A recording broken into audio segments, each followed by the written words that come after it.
সকাল থেকে শুরু করে মেয়েদের কিন্তু কাজকর্মের কোনো রকম শেষ থাকে না। পরিকল্পনা মাফিক আর বুদ্ধি মাফিক যদি সমস্ত কাজগুলোকে একটু সুন্দর করে গুছিয়ে প্ল্যান করে নেওয়া যায়, তাহলে সময়ের মধ্যে সমস্ত কাজ তো শেষ হবেই। সাথে নিজেদের জন্য বেশ খানিকটা সময়ও কিন্তু আমরা রাখতে পারবো।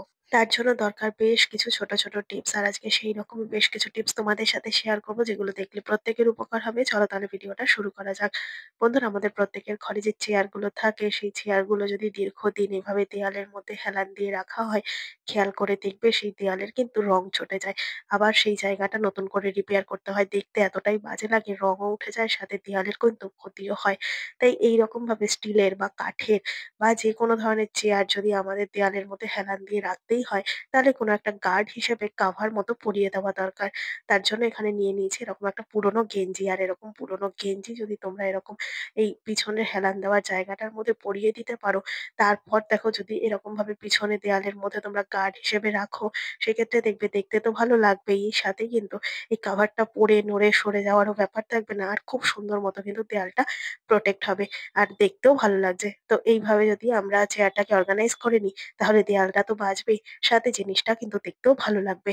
আশা করছি ছোট্ট টিপসটা কাজে দেবে। দেখে নাও পরের টিপস। তো বন্ধুরা, হলুদ ডাল কিন্তু বাড়িতে এনে একদমই রাখা যায় না। একেবারে পোকা লেগে যায় বা সাদা, সাদা কিরকম পাউডার মতো হয়ে যায় ফাঙ্গাস পড়ে, পড়ে।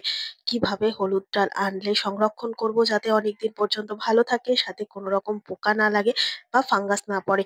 তার জন্য প্রথমেই কি করতে হবে, হলুদ জাতীয় ডাল কিন্তু একটু কম করে কিনে আনতে হবে। আর যদি ঘরে অনেকটা হলুদ ডাল থেকে থাকে, সেক্ষেত্রে এরকম ধরো মুগ ডাল, ছোলার ডাল, মটর ডাল, এই ডালগুলোকে না একটুখানি যদি ড্রাই রোস্ট করে রাখতে পারো, সেক্ষেত্রে দেখবে অনেকদিন পর্যন্ত ভালো থাকবে। এইভাবে মুগ ডাল যদি তোমরা বছরের পর বছর ঘরে সংরক্ষণ করো, কোনো রকম ফ্রিজ ছাড়াই কিন্তু এই ডালগুলো ভালো থাকবে। হালকা করে ড্রাই রোস্ট করে নিয়ে তারপর তোমরা ঠান্ডা হলে পরে কন্টেনারে ভরে রাখবে। বন্ধুরা, অবশ্যই কিন্তু ঠান্ডা হতে হবে। আর একটু ভালো করে যদি ড্রাই রোস্ট করে রাখা যায়, তাহলে দেখবে হুটপাট যে কোনো রান্না কিন্তু করতে গেলে সময়টা নষ্ট হবে না, তাড়াতাড়ি করা হয়ে যাবে। যেহেতু এটা ড্রাই রোস্ট করা রয়েছে, আলাদা করে ভেজে রান্না করার দরকার নেই। তাই সময়টাও কম লাগবে, কাজেরও কিন্তু সুবিধা হবে। তবে হ্যাঁ বন্ধুরা, গরম, গরম যদি তোমরা কৌটোতে ঢেলে রাখো, তাহলে কিন্তু আবারও নষ্ট হয়ে যাবে। তাই সম্পূর্ণ ঠান্ডা করে নিয়ে এয়ার টাইট কন্টেনারে ভরে রাখবে। আশা করছি টিপসটা কাজে দেবে। দেখে নাও পরের টিপস। শীতকালে কিন্তু আমরা কম বেশি শরীর কষে গেলে পরে ডাব খেয়ে থাকি। কিন্তু ডাব আমরা একেবারেই চিনে কিনতে পারি না যে কোন ডাবে জল থাকবে। তো ছোট, ছোট টিপস মাথায় রাখতে হবে ডাব কেনার সময়।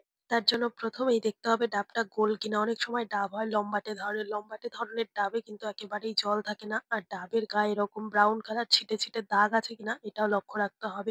সমস্ত ডাবের রংটা পুরো ডিপ সবুজ হতে হবে। কোনো রকম হলদেটে ডাব হলে কিন্তু সেই ডাবটা একেবারে পুরনো ডাব বলেই আমরা জানি। তাই ডাব কেনার সময় গোল ডাব দেখে কিনতে হবে। আর ডাবের গায়ে এরকম দাগ আছে কিনা সেটাও দেখতে হবে। আর পিছনের দিকে ৩ টে এরকম স্ট্যান্ড মতো আছে কিনা সেটা দেখেও কিন্তু কিনতে হবে। অনেক সময় হয় দুটো থাকে। দুটো যদি এরকম স্ট্যান্ড মতো উঁচু মতো থাকে, তাহলে কিন্তু সেই ডাবের জল একেবারেই থাকে না।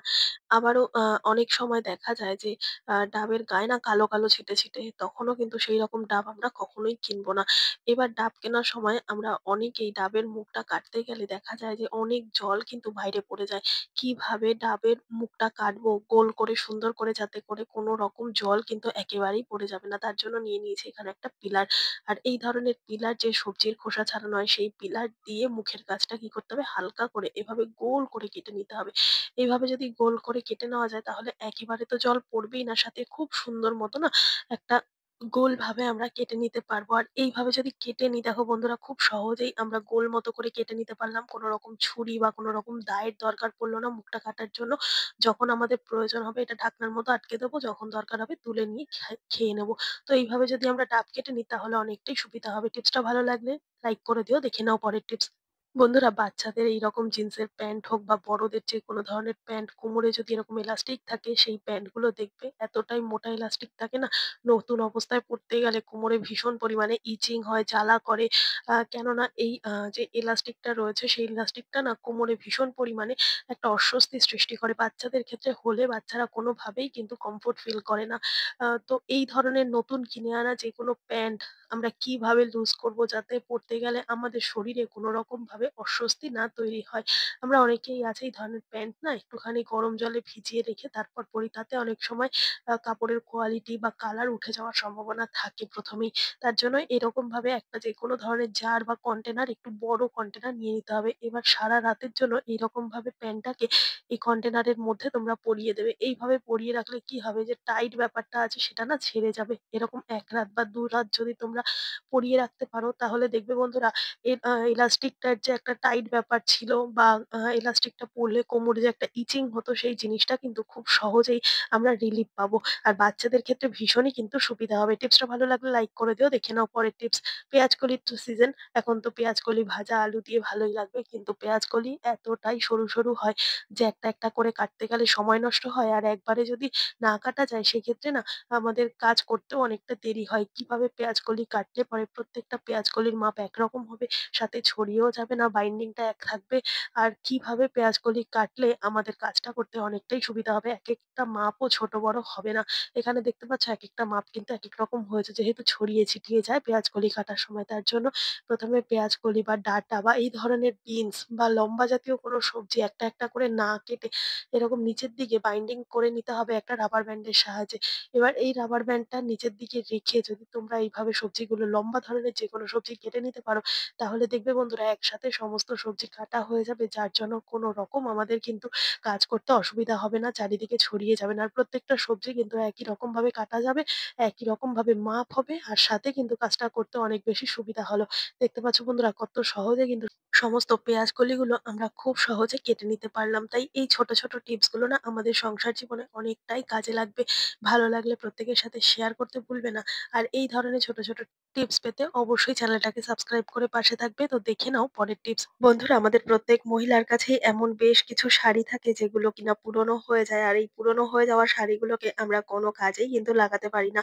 ফেলতে মায়া লাগে আর আলমারির এক কোণায় রেখে দিয়ে কিন্তু জায়গাটা পুরো ভর্তি হয়ে যায়। অন্যান্য কোনো কিছু রাখার জায়গা থাকে না আর মায়ায় পড়ে ফেলাও যায় না। কিন্তু এই পুরনো কাপড়গুলোকে ফেলে না দিয়ে আমরা যদি অন্য কোনো কাজে ব্যবহার করতে পারি তাহলে কিন্তু দারুণ হয়। তাই না বলো বন্ধুরা? কেননা এইগুলোকে দিয়ে কিন্তু দারুণ, দারুণ আইডিয়া তোমাদের সাথে শেয়ার করব। আর এগুলো দিয়ে কিন্তু আমরা রিউজ ও করতে পারি। তো তার জন্য এখানে আমি নিয়ে নিয়েছি একটা ব্ল্যাঙ্কেট। আমাদের প্রত্যেকের ঘরেই কিন্তু ব্ল্যাঙ্কেট রয়েছে আর শীতকালে তো ব্ল্যাঙ্কেট গায়ে দিই। এবার দেখো বন্ধুরা এক্সট্রা যদি ব্ল্যাঙ্কেট থেকে থাকে সেক্ষেত্রে কিন্তু সেই ব্ল্যাঙ্কেটটা দিয়ে আমরা কোলবালিশ মতো বানিয়ে নিতে পারবো। আর ঘরে যদি এক্সট্রা মানুষ আসে তখন কিন্তু আমরা এটাকে বালিশ হিসেবেও কাজে লাগাতে পারবো। তার জন্য কি করতে হবে? এখানে ছোট করে ১ম এ আমি ব্ল্যাঙ্কেটটাকে ভাঁজ করে নিয়েছি।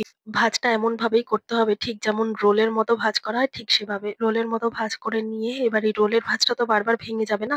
তাই এই কাভার হিসেবে কিন্তু আমরা পুরোনো শাড়িটাকে রিউজ করব।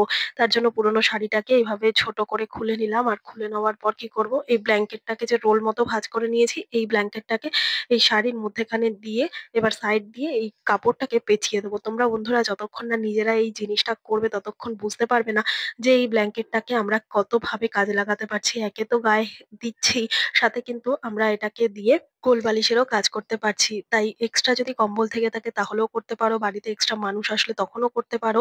আর এক্সট্রা যদি ব্ল্যাঙ্কেট থেকে থাকে তাহলেও কিন্তু করতে পারো। এবার ২ সাইডের যে এক্সট্রা কাপড়গুলো রয়েছে সেই কাপড়টাকে কি করবে এরকমভাবে রাবার ব্যান্ড দিয়ে টাইট করে আটকে দেবে। কোন রকম কাটিং না, কোন রকম সেলাই না।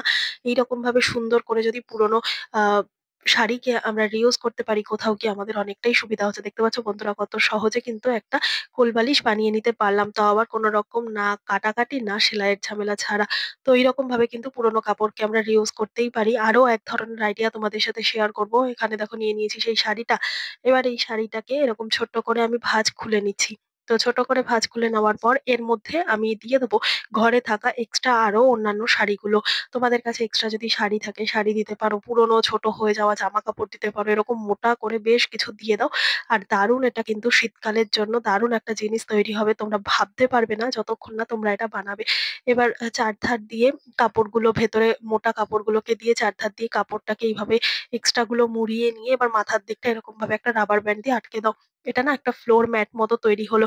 আর শীতকালে বাচ্চারা দেখবে মেঝেতে বসে খেলাধুলা করে, ঠান্ডা লাগে যতই তারা একটা কাপড় পেতে বসুক না কেন কাপড়টা সরে নড়ে যায়, কাপড় দিয়েও কিন্তু দেখা যায় ঠান্ডা উঠছে। তাই এই ধরনের যদি ফ্লোর ম্যাট আমরা ঘরে বানিয়ে দিতে পারি, তাও কোনো রকম সেলাই বা কাটাকাটি ছাড়াই, তাহলে কিন্তু দেখবে বন্ধুরা বাচ্চারা না এটার উপর বসে খুব সহজেই খেলতে পারবে, পড়তে বসতে পারবে, খেতে পারবে।